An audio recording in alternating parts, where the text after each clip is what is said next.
Since our last update, we've hit another milestone here at the cathedral, and that is bringing in our altar. So far what we've done is we've set the base in place, and we have the altar top and the legs that will be going in after we set the cross tomorrow in place. The altar came from Italy. They manufactured it over there and did all the cutting over there. It's Carrara marble. Came out of the mountains there in Italy. Took many months of polishing and getting all the cuts just right, because everything's assembled over there and then disassembled and then shipped over here. And what I didn't know is, usually they put them in a shipping container, but this was so large they couldn't fit it inside a regular shipping container.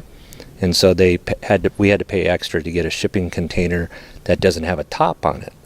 So it actually is the last container put on the ship, on the very top of the ship, but it's open to weather. So we had to protect it from the weather on the trip over so that it didn't get stained or anything. We first drilled rebar into the pedella itself, which has footings in it where the legs were going to sit, and we poured concrete pedestals.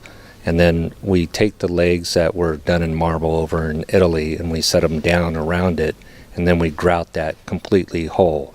And then we set the tabletop that weighs about 2 tons on top of that. With the altar top, even though it's one piece of stone as a top, it's actually 4 different triangles put together from the same piece of stone. Bishop was very instrumental in picking out the stone. That way he could see how it was going to come together, the sizing, which way the stone was flipped, and put together the 4 pieces. And he went over to Italy to just check on how they were putting it together and how it's coming out. And he was very instrumental in making this come to what you see now. We did have a priest council that was part of the fundraising outreach that came together and kind of spearheaded the efforts to do the outreach to the presbyterate of the diocese to raise the money.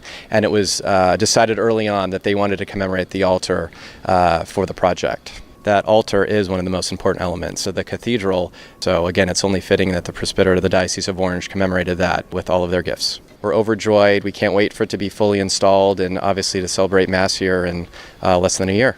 The Ambo itself was cut from the same stone as the altar. It was one big massive piece, and then they cut all the different pieces from that one big piece. The Ambo's purpose is for whoever's going to be reading the Word of God up there to be able to just have a space to stand and be heard from. We've been hitting a lot of milestones. Pretty exciting to see it all come together. The stonework, the altar, the baldachin, the bishop's chairs, the Ambo, and we're hitting those dates, and we plan to be done on time. And our next milestone is the pews coming in the middle of December. So it'll be taking shape of a Catholic cathedral here shortly.